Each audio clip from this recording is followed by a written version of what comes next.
Yo, this is SoulDrum86 bringing you another video. Today I'm going to be showing you guys a few Marvel Legends that I picked up. The Falcon Captain America figure I picked up pretty much back when that figure came out. I just wanted to have him standing here because he looked cool. I really do like this figure, man. Does have his issues, but I dig it. I dig it. And so yeah, as you can see, the way that I kind of had the shield on his back, it's just weird putting the shield in his arms. You know, I wish he did have two fist hands, which I really hate. You know, Hasbro is a company that really like irritates me, man, because they do this a lot. They'll release a figure, then they'll re-release the figure later with the things that like it should have come with, or you know, whatnot. But the 2-pack with this cap and then the Steve Rogers Captain America, it comes with alternate fist hands, but yet they couldn't give him alternate fist hands. It's so weird. And another thing too, this is a small nitpick, and I think I mentioned this in the video before. I didn't review this figure, but when I talked about it, my other little nitpick is the figure just looks a little too thin. When Anthony Mackie is in his costume on the show, for anybody who's seen the show, the costume is like big, you know what I mean? Like he's pretty like bulky in the suit, and this is real slim. It still looks cool, don't get me wrong. I still like the sculpt. I still dig, you know, the paint applications and all of that. I'm not, you know, I'm not trying to complain too much, and I'm sorry it is like extremely blurry, but he just looks a little bit too thin. But I'm going to take him off camera because he's already been shown in a previous video. And here's the thing. I thought that I was done collecting Marvel Legends. I was close. I was not picking up Marvel Legends for a really long time. Then I watched Shang Chi.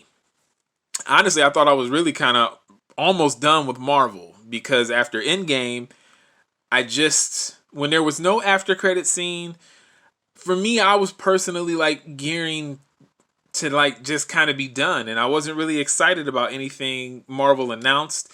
I saw the previews for Shang Chi, and I was just like, I'm not even really familiar with the character all like that, to be honest with you.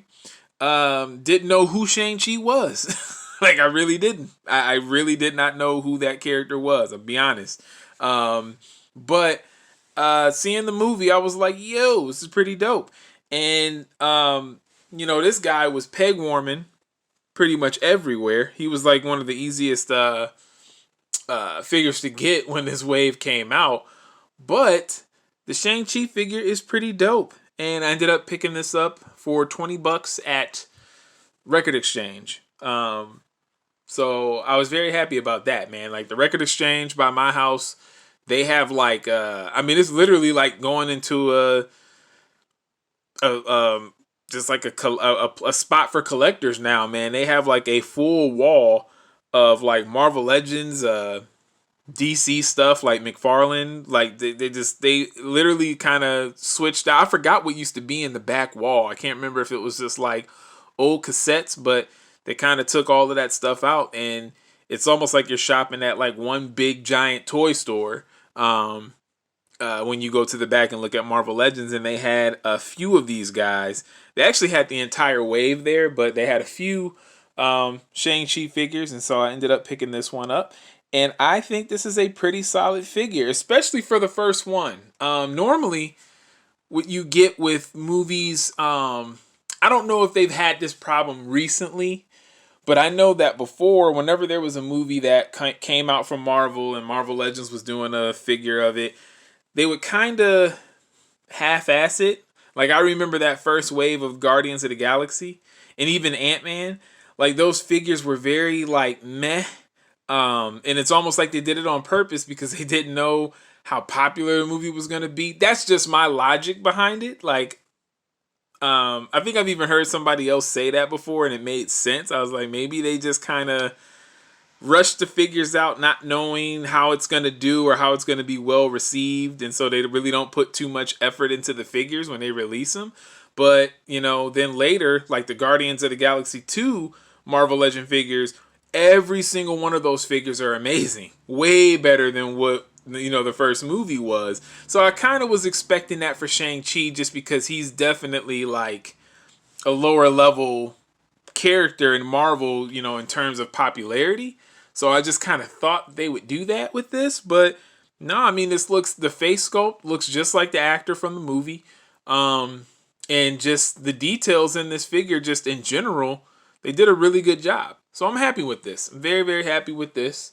And then the next one that I picked up was Bucky, the Winter Soldier, from the Captain America Falcon and the Winter Soldier TV show. So yeah, man, this is pretty dope. He does not come with this gun. This is Punisher, the Marvel Legends Punisher gun I took, and yeah, because I got that nice Mezco one from ODC, so I don't use my Marvel Legends Punisher anymore. So I ended up taking that gun and giving it to Bucky, and this is a awesome figure. All around, this figure is pretty dope. Pretty dope. I like it a lot. I gotta say, man, I gotta give Marvel Legends, or I gotta give Hasbro their props, man. And they've always done really, really well with the movie figures. But, I mean, they're knocking it out of the park, man. I'm very happy with these recent pickups. And I always have been, and that light is really, really bright on my boy's face. But this is like one of the best face sculpts they've done is Sebastian Stan. And just overall, this entire figure just looks really, really good, man. I like the details and everything. It's just pretty dope. But yeah, like I said, they're killing it, man. They're knocking it out of the park. I'm not surprised, because their movie stuff usually is pretty top notch. So yeah, man, I dig it. I really do like this look. I wanted to get this figure for a while now, and glad I was still able to get this. Also got this at Record Exchange. And then another one I picked up from Record Exchange, the U.S. Agent, also from the Falcon and Winter Soldier show. And I love this figure. It's honestly hard for me to figure out which one is my favorite out of the three figures from the show, because the character designs all look really, really good. Like when I was playing and posing around this guy right here, I was like, man, is this my favorite one that I've picked up so far? Because when I just have this guy and I'm doing certain poses, it feels like he's the best one in the wave. Just, paint app, the sculpt. A lot of it is the same as the Captain America figure that came out. But just overall, the details, man, I really, really, really like this figure. I really, really do, man. I just think it's awesome. But I feel that way about all of these figures, man. To be honest with you, man, I don't even know if I truly have a favorite, which is nice, which is really, really nice. Like I said, when I'm using all of these just on their own, I enjoy them all pretty equally. Come on, man, get focused. There you go. But yeah, when I'm playing with one of these like individually, they're all just really, really good figures, man. I don't have many complaints. Like I said, I wish the Falcon just looked a little bulkier, like like he looked in the show. And I feel like it's kind of like the same issue with the Chris Evans Captain America figures. They finally started releasing Chris Evans Captain America figures that were bulkier in size, like more muscular looking Captain Americas, because in the beginning when they were coming out with Captain America figures, they were always so thin, and I'm like, why are they putting Steve Rogers on these like small bucks? It doesn't make any sense. And I feel like they're doing that now with Anthony Mackie. Maybe one day they'll re-release this figure. When the next time we see Sam's Captain America in a film, or if they do season 2 of the show, and I guarantee you they'll probably come out with a different body sculpt for it.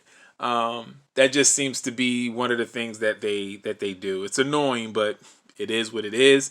And as you guys can see, my ring is currently being customized to be an AEW ring. Doesn't mean I'm gonna stop using the red, white, and blue ropes and the look for WWF. I'll say WWF, my WWF look. I'm still gonna always use that here and there, but I wanted to switch this up. This is the best customized job I could do. I took these stickers off of the basic AEW ring, and I got the turnbuckle connectors. I put the black on there instead of the blue. And yeah, I got 4 black ring posts coming, hopefully Friday.